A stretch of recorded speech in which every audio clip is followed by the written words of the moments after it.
अजय सोनवणे नावाचा तरुण राहत होता. कॉलेज झाल्यानंतर त्याला नोकरी मिळाली. काही वर्षात तिथे तो कायमही झाला आणि त्याचा पगारही वाढला. त्यामुळे अजयने आता लग्न करण्याचा विचार केला. धुळे जिल्ह्यातील एका गावात राधिका नावाची सुंदर मुलगी बघितली. तिच्या घरच्यांनी होकार दिला आणि काही दिवसातच अजय आणि राधिकाच लग्न पार पडलं. आता नाशिकमध्ये भाड्यावरती फ्लॅट घेऊन तो आणि राधिका आनंदाने राहू लागले. बघता बघता त्यांच्या लग्नाला 1 वर्ष पूर्ण झालं. त्यावेळी अजय आणि राधिकाच्या घरात एका मुलाचा जन्म झाला. मुलगा लहानाचा मोठा होऊ लागला होता. त्यामुळे राधिकाने अजयकडे एखादं घर विकत घेऊ अशी मागणी करायला सुरुवात केली. अजयच्या देखील मनात होतं की आपलं हक्काचं घर असावं. त्यामुळे पगाराचा अंदाज घेऊन त्यांनी कर्ज काढून घर खरेदी केलं. घराचे हप्ते आता सुरू झाले होते. मुलगा देखील मोठा होऊ लागला होता. या दरम्यान मुलाचं नर्सरीमध्ये त्यांनी ॲडमिशन करून दिलं. अजयच्या सुखी संसाराचा गाडा सुरू झाला होता. अजय कंपनीत गेला की राधिका मुलाला शाळेत सोडायला जायची. असा नित्यक्रम सुरू होता. पण थोड्या दिवसांनी घर घेतल्यापासून अजय काहीतरी टेन्शनमध्ये दिसायला लागला. त्यामुळे राधिका जर अजयला काही बोलली तर तो रागात उत्तर द्यायचा. तो नुसता चिडचिड करायचा, कारण ही तसे होते. अजयने जे कर्ज घेतले होते त्याचा हप्ता खूप जास्त होता. त्यामुळे घरचा पैसा खर्च करण्यासाठी शिल्लकच राहत नव्हता. घरची परिस्थिती गरिबीची होती. त्यामुळे अडचणी वाढू लागल्या होत्या. रात्री अजय हा कंपनीतून आला की झोपी जायचा. त्यामुळे राधिकाला ज्याप्रमाणे तो पूर्वी वेळ देत होता तो आता बंद झाला. त्यामुळे राधिकाला घरात राहून शरीर संबंधाचा आनंद देखील मिळत नव्हता. घरात अजयचा चिडचिडा स्वभाव राधिकाला आवडत नव्हता. त्याच दरम्यान राधिकाला फेसबुकच्या माध्यमातून तिच्या कॉलेजचा महेश पाटील नावाचा मित्र भेटला. दोघांनी एकमेकांसोबत बोलणं सुरू केलं. महेशने राधिकाबद्दल माहिती विचारली. त्यावेळी तिने लग्न झालं असल्याचं सांगितले. त्यानुसार महेश हा महाबळेश्वर येथे राहत होता. कॉलेजमध्ये त्यांची शेवटची भेट झाली होती. त्यानंतर आता थेट फेसबुकवर त्यांचं बोलणं सुरू झालं. काही दिवस निघून गेले. राधिका आणि महेश यांचं फेसबुकवरून बोलणं वाढत गेलं. राधिकाला वाटत होतं की आपला पती आपल्याकडे लक्ष देत नाही, पहिल्यासारखं प्रेमाने बोलत देखील नाही. त्यामुळे राधिकाने महेशबरोबर मैत्री वाढवायला सुरुवात केली. पती कंपनीत गेला की राधिका महेशबरोबर गप्पा मारायची. या दोघांच्या गप्पांमध्ये दोघं प्रेमात गुंतले. दोघांचा प्रेमाचा गुलकंद आता जवळ येण्याची वाट पाहू लागला होता.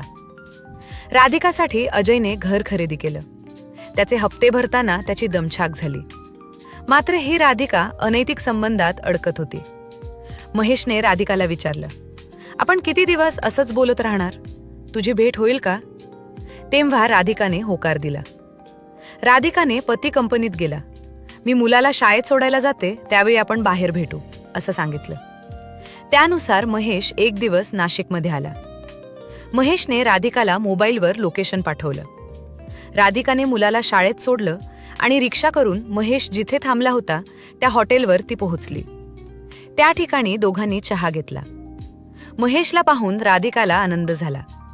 दोघांनी जुन्या आठवणींना उजाळा देताना राधिकाने तिच्या वैयक्तिक आयुष्याबद्दल सगळं सांगितलं. पती अजय तिला पाहिजे तेवढे सुख देत नाही. कामाच्या नादात तो जास्त रागीट झाला आहे. नुसता चिडचिड करतो. प्रेमाने बोलत देखील नाही.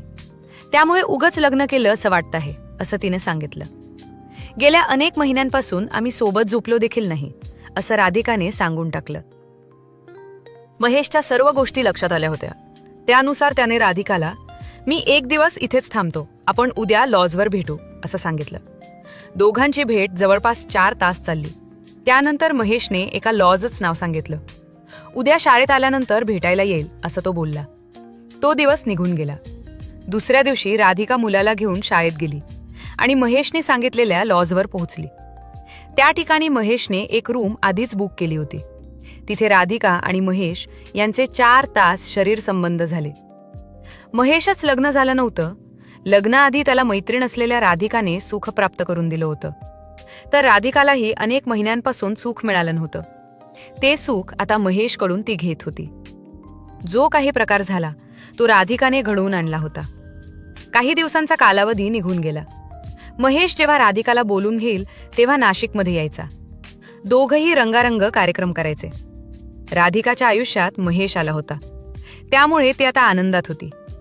तिचा पती मात्र तणावात होता. रात्री राधिकासोबत संबंध करायला देखील तो नकार देत होता. घरात दुसरं कोणी नसल्याचा फायदा राधिका घेत होती. पण म्हणतात ना, अनैतिक संबंध जास्त दिवस लपून राहत नाहीत. एक दिवस तिच्या पतीने राधिकाचा मोबाईल बघितला. त्यावेळी महेश नावाच्या मुलासोबत राधिका खूप बोलत असल्याचं त्यांच्या लक्षात आलं. दोघांनी एकमेकांचे लोकेशन शेअर केल्यास देखील मोबाईलमध्ये दिसलं. आता अजयच्या डोक्याचा ताण वाढला होता. कंपनीच काम, कर्जाचे हप्ते आणि बायको राधिकाचे असे मेसेज बघितल्यामुळे त्याला कळत नव्हतं की आता काय करावं. आपण राधिकासाठी कर्ज घेतलं, पण राधिका मात्र दुसऱ्याच्या खाली जात असल्याचं समोर आलं. राधिकाने महेशला आज वेळ असेल तर भेटायला ये असं सांगितलं होतं. जे काही बोलणं झालं होतं ते अजयला कळालं होतं. त्यामुळे अजयने एक दिवस सुट्टी घेतली. मात्र कंपनीत जात असल्याचं नाटक केलं आणि घरातून तो बाहेर पडला. मुलाची शाळेत जायची वेळ झाली होती. त्यावेळी राधिका सर्व काम ओळखून महेश थांबलेल्या लॉजवर जायला निघाली. तिचा पती देखील त्या ठिकाणी जाऊन लपून त्यांची वाट बघू लागला. काही वेळातच राधिकाने मुलाला शाळेत सोडलं आणि लॉजमध्ये गेली. असं तिच्या पतीने पाहिलं. काही वेळातच अजय म्हणजे तिचा पती देखील त्या लॉजमध्ये गेला. काही वेळातच अजय हा राधिका आणि महेश असलेल्या रूमच्या बाहेर जाऊन थांबला. त्यावेळी महेश आणि राधिका त्यांच्या संबंधात गुंतले होते. अजयने रूमची बेल वाजवली. त्यावेळी महेशने दरवाजा उघडला. दारात अजय पाहताच महेशची बोबडी उडाली. महेश बाहेर उघडा झाला होता म्हणून आतमध्ये काय चालू होतं हे अजयच्या लक्षात आलं. रूममध्ये शिरताच राधिका विचित्र अवस्थेत होती. आता राधिका हैराण झाली. परती अजयने सर्व काही पाहिलं आणि राधिकाला घेऊन तो घरी गेला. घरी गेल्यानंतर काही वेळातच त्याने तिच्या घरी फोन लावला. मुलीने जो पराक्रम केला तो सांगितला. आता राधिकाला नांदवायची इच्छा नसल्याचं त्याने स्पष्टपणे सांगून टाकलं. दुसऱ्या दिवशी अजयने गावाकडून आईला नाशिकला बोलवून घेतलं आणि राधिकाला तिच्या गावाकडे सोडायला गेला. कारण सर्व पतीच्या पाठीमागे सुरू होतं. काही दिवसातच अजयने राधिकाला सोडचिठ्ठी मागितली. त्यानुसार रीतसर अर्ज केला.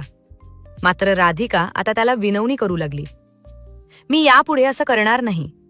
मात्र अजयने तिला घरात घेण्यास नकार दिला. मुलगा आता अजयकडे राहत आहे. अजयचे आईवडील त्याच्यासोबत नाशिकला राहतात.